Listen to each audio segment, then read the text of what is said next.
Last வீடியோவில் வந்து பார்த்தீங்கன்னா அதிக கமெண்ட்ஸ் என்ன வந்திருக்குன்னா, நம்ம எக்ஸி சவுண்ட் ப்ளோவர் ரிவ்யூ போடுங்க. அதுலேயும் ஒருத்தர் வேற 2 பேர் கமெண்ட்ஸில் பேசிக்கிறாங்க.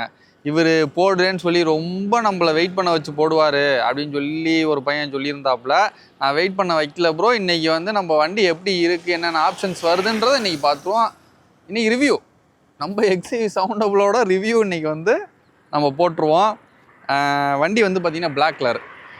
அது ஏதோ ஒருத்தர் கமெண்டில் பண்ணியிருந்தார், இது ஃபுல் பிளாக் இல்லை ப்ளூ கலந்த பிளாக் அப்படின்னு ஏதோ சம்திங் சொல்லியிருந்தார். எனக்கு பார்க்கும்போது பிளாக்காக தான் தெரியுது. உங்களுக்கு வீடியோவில் பிளாக்காக தானே தெரியுது. சரி ரைட்டு, ப்ளூ கலந்த பிளாக் அப்படின்லாம் சும்மா சொல்லலாம். ஆனால் பார்த்தா எனக்கு பிளாக் மாதிரி தான் தெரியுது. அதை கமெண்ட்ஸில் உங்களுக்கு எப்படி தெரியுதுன்னு சொல்லி சொல்லுங்கள். EX5 வேரியண்ட்டு டீசல், ஓகேங்களா? Manual transmission. நம்ம உங்களுக்கே தெரியும், நான் டீசல் வண்டி ஏன் எடுக்கிறேன்னா மைலேஜுக்காக தான் எடுக்கிறேன். ஃபஸ்ட்டு வந்து எப்போ ட்ரைவ் போயிட்டு பேசலாம்னு சொல்லுவேன். ஆனால் ட்ரைவ் போகிறதுக்கு முன்னாடி ஒரு சில கமெண்ட்ஸ்லேயே ஒரு சில கேள்வி கேட்டிருந்தாங்க. அதான் என்ன அக்சசரிஸ் போட்டிருக்கீங்கன்னு தனியாக சொல்லுங்கன்னு கேட்டிருந்தீங்க. அதனால் நம்ம ஃபஸ்ட்டு அதை வந்து சொல்லிடலாம்னு நான் நினைக்கிறேன். ஆக்சுவலாக வந்து பார்த்திங்கன்னா இந்த எக்ஸிவி சவுண்ட் ப்ளோவுக்கு வந்து 3 அக்சசரிஸ் போட்டிருக்கேன். ஸோ அக்சசரிஸ் என்னென்ன போட்டிருக்கேன்றதை இப்போ சொல்கிறேன். வண்டியில் வந்து பார்த்திங்கன்னா உள்ள சீட் கவர் போட்டிருக்கேன். இந்த சீட் கவர் பார்த்திங்கன்னா ஷோரூம்லேயே போட்டேன். ஏன்னா அவங்களே வந்து எக்ஸிவி சவுண்ட் ப்ளோவுக்கு தனியாகவே சீட் கவர் வச்சுருக்குறாங்க. அந்த சீட் கவரே போட்டேன். அதோட விலை எவ்வளோ வருது அப்படின்னா 16,000 ரூபா வருது. நல்லா இருக்குது. நிறைய பேர் வந்து நம்ம காரை வந்து திருவண்ணாமலைலாம் எடுத்துகிட்டு போன ஒரு சில பேர், நம்ம மாமா ஒருத்தர் எடுத்துகிட்டு போனார், சீட் கவர் எங்கே போட்டிங்க நல்லா இருக்குன்ற அளவுக்கு கேட்டார். அதுவே எனக்கு போட்டதுக்கு ஒரு திருப்தி ஆகி போச்சு. அடுத்து என்னன்னு பார்ப்போம். இந்த ஃபுட் ட்ரஸ்ட்டு பார்த்திங்கன்னா ஷோரூம்லேயே போட்டிருக்கேன். சரியா, இதோட விலை மட்டும் சரியாக பில்லில் கவனிக்கலை. ஆனால் இது வந்து பார்த்திங்கன்னா சின்னதாக இந்த காருக்கு கச்சிதமாக இருக்குது. வெளியில் போடும்போது என்ன ஆகுது அப்படின்னாக்கா, கொஞ்சம் வெளியில் போடும்போது என்ன ஆகுதுன்னா, இந்த வண்டிக்கு பர்ஃபெக்டாக இல்லாமல் ரொம்ப பெருசாக போட்டு விட்டுறாங்க. நானும் போய் பார்த்தேன், அது எனக்கு ஏதோ வெளியிலலாம் எனக்கு பிடிக்கல. அப்புறம் ஷோரூமில் காமிச்சாங்க, நல்லா நீட்டாக இருக்குது. சின்னதாக கச்சிதமாக ஃபுல் பிளாக்ல வேணும்னு கேட்டு போட்டிருக்கேன். உங்களுக்கே தெரியும். பார்த்துட்டு எப்படி இருக்குன்னு கமெண்ட்ஸில் சொல்லுங்கள், ஓகேவா? அப்புறம் வந்து பேக் பம்பர் போட்டிருக்கேன். அது ஆல்ரெடி ஷார்ட்ஸில் போட்டிருக்கேன். பின்னாடி வந்து ஒன்றும் இல்லைப்பா, அது நிறைய பேர் போடக்கூடாது அப்படின்னு சொல்கிறீங்க. ஆனால் அது என்னென்னா, 2 வீலரில் வரவங்க சிக்னலில் வந்து பின்னாடி லைட்டாக வந்து இடிச்சிட்றாங்க. அதனால் நான் என்ன பண்ணிட்டேன்னா, ஒரு சேஃப்டிக்கு அந்த பம்பரை போட்டிருக்கேன். மற்றபடி ஃப்ரண்ட்டில் தான் எனக்கு தெரிஞ்சு போடக்கூடாதுன்னு நான் ரூல்ஸ் கேள்விப்பட்டிருக்கேன். பின்னாடி போடலாமா என்னன்றது எனக்கு தெரியலை. ஆனால் இருந்தாலும் என்ன பண்ணுறது, வண்டியில் பின்னாடி இடிச்சு விட்டா நமக்கு அப்புறம் டேமேஜ் ஆகிடுச்சுன்னா சங்கடமாயிரும்ல. அதனால் என்ன பண்ணுறேன்னா, பிளாக் கலர், அதுவும் ஃபுல் பிளாக்கில் வேணுமேன்னு சொல்லிட்டு ஷோரூம்லேயே வந்து வாங்கிட்டேன். அதோட பேக் பம்பர் விலை எவ்வளோ வருதுன்னா 7,500 ரூபா வருது. இப்போது ஒரு ட்ரைவ் போயிட்டே பேசுவோம்.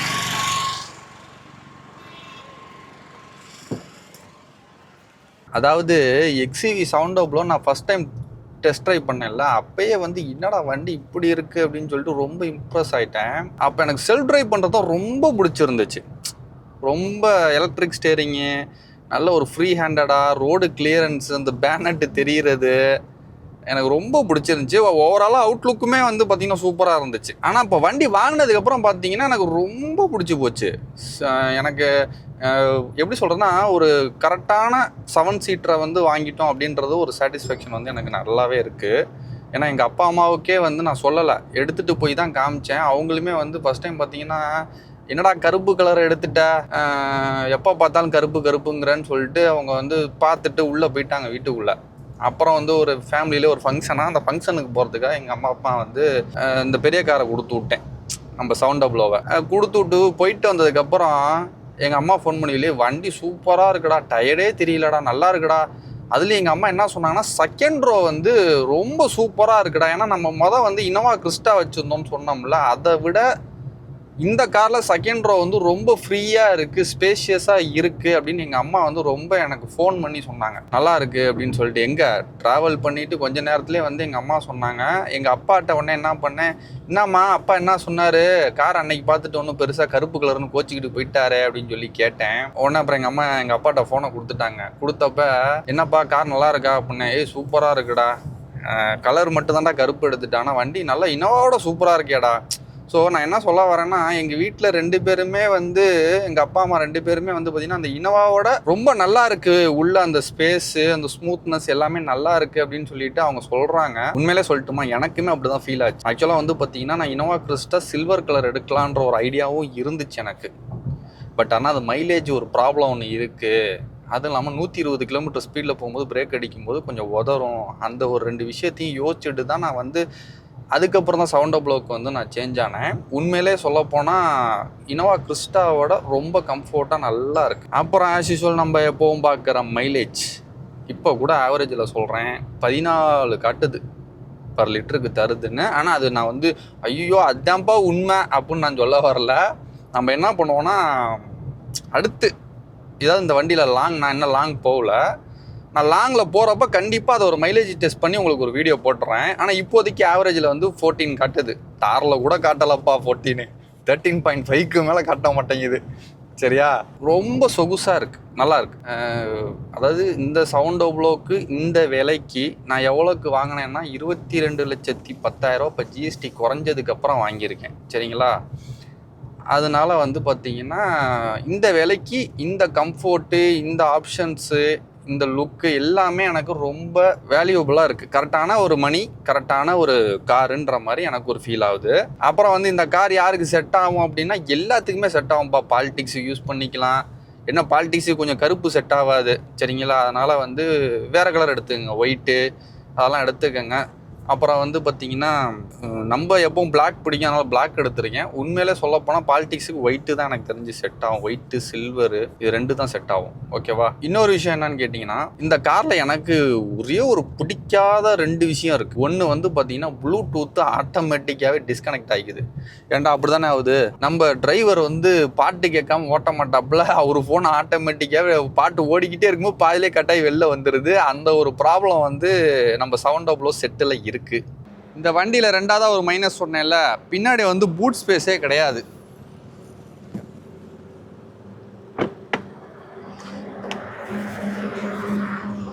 இவ்வளோதான்ப்பா ஸ்பேஸு. நம்ம தாரில் இருக்க ஸ்பேஸ் கூட இதில் இல்லை. இந்த இவ்வளோதான். 3 பேக் அதாவது பேக் மாட்டுவோம்ல. இப்போ ஒரு 3 பேர் ட்ரிப்புக்கு வராங்க அப்படின்னா அவங்க 3 பேர்த்து பேக்கை தான் வைக்க முடியும். என்னடா 7 சீட்டில் 3 பேர் தான், இல்லை 3 பேர் தானே இங்கே பேக் வைக்க முடியும். அதனால் அந்த ஸ்பேஸ் ஒன்று இந்த வண்டியில் இல்லை, பூட் ஸ்பேஸ் இல்லை. அதாவது மூட்டை கிட்டலாம் எதுவுமே ஜாமாலாம் வைக்க முடியாது. நம்ம ஏன் ட்ரிப்பு போகிறோன்னா சின்ன இந்த பாருங்க, இந்த பை, இந்த மாதிரி பை ஒரு 3 வச்சாலே ஃபில் ஆயிரும். இந்த ஸ்பேஸ் வந்து கம்மியாக இருக்குது. இது ஒரு மைனஸ் இந்த எக்ஸ்யூவி சவுண்ட் ப்ளோவில். புரியுதுங்களா, இந்த 2 மைனஸ் இதெல்லாம் இருக்குது. அப்புறம் வந்து பார்த்திங்கன்னா ஓவராலாக என் ஃபேமிலிக்கெலாம் ரொம்ப பிடிச்சி போச்சு வண்டி. சரி, ரைட்டு. ஆக்சுவலாக எனக்கு மைலேஜும் சாட்டிஸ்ஃபேக்ஷனு, வண்டியோட பர்ஃபார்மன்ஸ் எல்லாமே சாட்டிஸ்ஃபேக்ஷனு, எல்லாமே சூப்பராக இருக்குது. வண்டியில் எனக்கு தெரிஞ்சு நான் வந்து மைனஸ்ன்னு சொன்னேன் இப்போ இந்த 2 விஷயம் மட்டும்தான். இதுக்கப்புறம் இந்த காரோட சர்வீஸ் எவ்வளோ வருது அப்படின்றத நம்ம அடுத்தடுத்து சர்வீஸ் விட்டால் தான் நான் எனக்கே தெரியும். அதுக்கப்புறம் நான் உங்களுக்கு கண்டிப்பாக ஷார்ட்ஸ்லேயே தான் நான் அப்டேட் பண்ணுறேன் சர்வீஸ்க்கு எவ்வளோ வருதுன்னு. சரிங்களா, இப்போ வந்து நம்ம எடுத்திருக்க model AX5 diesel, manual transmission. வண்டி ரொம்ப ஸ்மூத்தாக இருக்குது. இதில் என்னென்ன வருதுன்னு நான் சொல்லிடுறேன். ஸோ மிரர் ஃபோல்டிங், அந்த இது உள்ளே அட்ஜஸ்ட் பண்ணுற அந்த ஆப்ஷன்ஸ் வந்துடுது. எல்லா விண்டோவும் பவர் விண்டோ வந்துடுது. மேனுவல் ஏசி கண்ட்ரோல் அது வந்துடுது. சரிங்களா, அப்புறம் வந்து பார்த்திங்கன்னா டாப் எண்டில் இருக்க அதே சேம் டிஸ்பிளேவோட அந்த 2 போர்டு டிஸ்பிளே இருக்க ஒரே இது அப்படியே வந்துடுது. அந்த இது வீடியோவில் நான் காட்டுறேன். க்ரூஸ் இருக்குப்பா, ஏடாஸ் கிடையாது. ஓகேவா. அப்புறம் என்ன சொல்லலாம் வேறு, இதில் வந்து பார்த்திங்கன்னா ஒரு 4 மோடு இருக்குது. ஜிப்பு, ஜாப்பு, அந்த ஒரு 4 மோடு இருக்குது. ஜாப்புன்றது தான் மைலேஜ் தர மோடுன்னாங்க. நான் அதில் தான் வச்சு விட்றேன். அதுவே ரொம்ப பவராக இருக்குது. எனக்கு தெரிஞ்சு அதுவே போதுமானது. சரிங்களா, அப்புறம் பார்த்திங்கன்னா இந்த செகண்ட் ரோ இருக்குல்ல, நான் அதில் உட்காந்துட்டு உங்களுக்கு பேசுகிறேன். ஓகேவா. சன்ரூஃப் தெரியுதுங்களா, வீடியோவில் தெரியும்னு நினைக்கிறேன். ஸோ ஃபுல் சன்ரூஃப், அதாவது டாப் எண்டில் எந்த அளவுக்கு சன்ரூஃப் பெருசாக இருக்குமோ அதே அளவுக்கு இந்த AX5லையும் வந்துடுது. அப்புறம் வந்து சீட் கவர் போட்டிருக்கேன். இந்த ஷோரூமில் வந்து பார்த்திங்கன்னா இதெல்லாம் சேர்த்து கொடுக்குறாங்க. இந்த பில்லோ மாதிரி வந்து ஒரு 2 கொடுத்துருக்குறாங்க. அதை பாருங்கள், 2 இருக்குது. ஓகேவா. அடுத்து வந்து பார்த்திங்கன்னா இப்படி இழுத்துட்டு 2 பேர் வந்து ஃப்ரீயாக கையை வச்சுக்கிட்டு ஜாலியாக போகலாம். அப்புறம் வந்து பார்த்திங்கன்னா என்னைய மாதிரி உடம்பு உள்ள ஆள் 3 பேர் வந்து நல்ல ஒருத்தருக்கு ஒருத்தர் கேப் இருக்க அளவுக்கு வந்து சீட்டு வந்து நல்லா அகலமாக இருக்குது. அதுதான் எங்கள் அம்மாவுக்கு வந்து ரொம்ப பிடிச்சிருக்குன்னு சொன்னாங்க. அப்புறம் வந்து இந்த காலுக்கு சப்போர்ட்டும் நல்லா இருக்குது, சூப்பராக இருக்குது. பின்னாடி ரியர் ஏசி வந்துடுது. அதுக்கு வந்து கண்ட்ரோல் வந்து இங்கே கிடையாது. முன்னாடி என்ன கூலிங் வைக்கிறோமோ அதுதான் வந்துடுது. லாஸ்ட்டில் ஏசி இருக்குது, லாஸ்ட் சீட்டுக்கும் தனியாக ஒரு ஏசி இருக்குது, அதுக்கான கண்ட்ரோல் கொடுத்துருக்குறாங்க. சரிங்களா? அதில் வந்து நான் இன்ன வரைக்கும் உட்காந்ததில்லை, ஆனால் ஒன்று ஓப்பனாக சொல்கிறேன், அதில் வந்து கிட்ஸு தான்ப்பா ஃப்ரீயாக உட்காந்துக்க முடியும். நம்மலாம் வந்து பார்த்திங்கன்னா கொஞ்சம் கால் இடிக்கும், குழந்தைங்களுக்கு தான் அது கரெக்டு, அது கிட்ஸுக்கான சீட்டு தான். நான் இன்ன வரைக்கும் உட்காந்ததில்லை. அது எதுக்கு கொடுத்துருக்காங்களோ அதை சொல்லிட்டேன். சரிங்களா? ஸோ ஓவராலாக வண்டி ரொம்ப அருமையாக இருக்குது. யாராவது சவுண்ட் அப்ளோ எடுக்கலான்னு இருக்கீங்க அப்படின்னாக்கா எந்த டவுட்டுமே வேண்டாம், 100% நீங்கள் போய் எடுக்கலாம். ஆனால் எனக்கு தெரிஞ்சு என்ன சொல்ல வரேன்னா, நம்ம ஏடாஸை நம்பியெல்லாம் நம்ம ட்ரைவ் பண்ண போகிறதில்ல. ஓகேங்களா?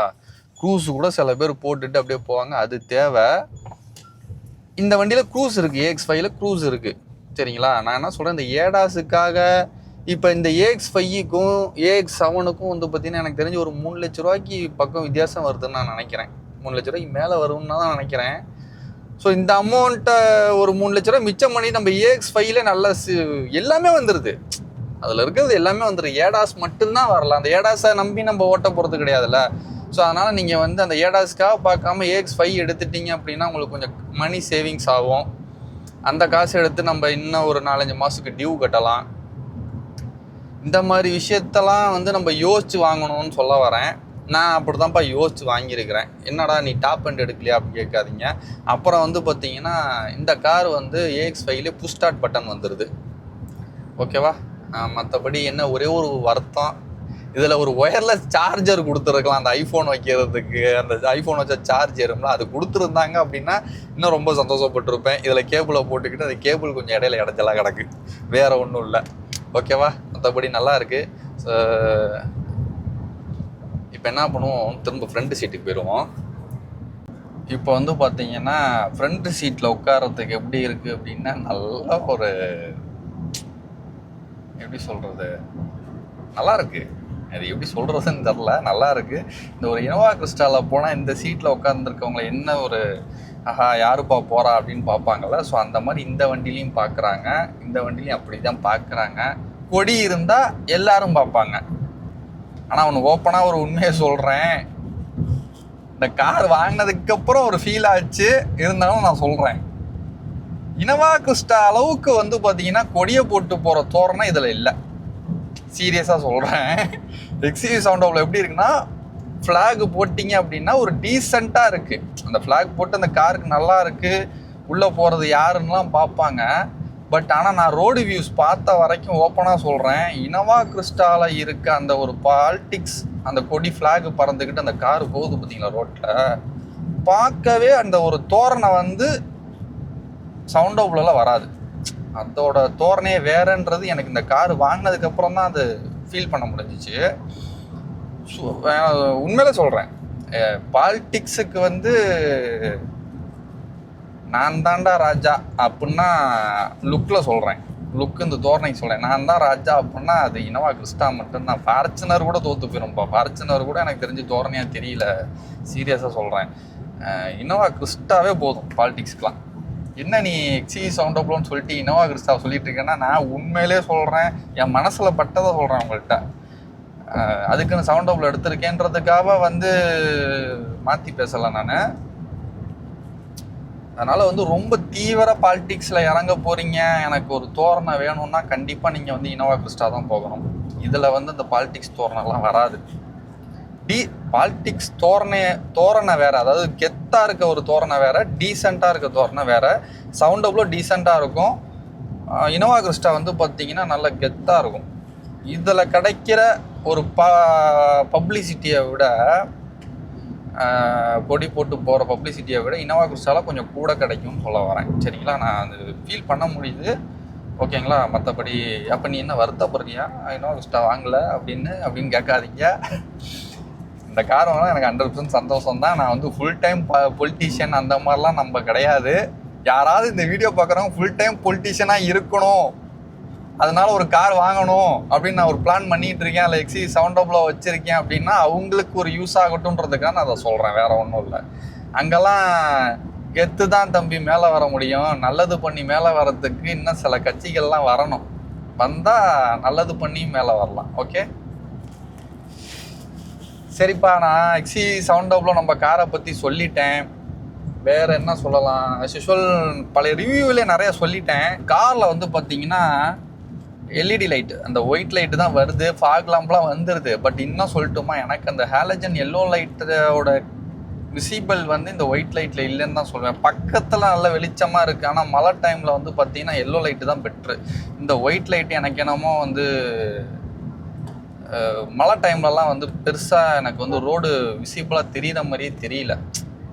இருந்தாலும் கோல்டு இஸ் கோல்டு. அப்புறம் வந்து இதில் அலாய்வில் வந்துடுது AX5ல. ஸோ அந்த அலாய்விலே நல்லா இருக்குது போதும். டாப் எண்டுக்கு வேறு, AX7க்கு வேறு அலாய்வில், AX5க்கு வேறு அலாய்வில். ஸோ ஆல்மோஸ்ட் நல்லா இருக்குது. அப்புறம் அவ்வளோதான் பஸ். நம்ம காரை பற்றின எக்ஸ்பீரியன்ஸை நான் ஷேர் பண்ணிட்டேன். லாங்க்கு எல்லாத்துக்கும் ஃபேமிலிக்கெலாம் சூப்பராக இருக்குது. ஓகே, வேறு ஏதாவது உங்களுக்கு இதில் பற்றின ஏதாவது டவுட் இருந்துச்சுன்னா எனக்கு சொல்லுங்கள் கமெண்ட்ஸில். நான் அதை வேணால் என்னன்னு உங்களுக்கு வந்து பதிலை வந்து ஷார்ட்ஸாக போட்டுறேன். ஓகேவா? நம்ம என்ன பண்ணுவோம், திரும்ப அடுத்த வீடியோவில் சந்திப்போம்.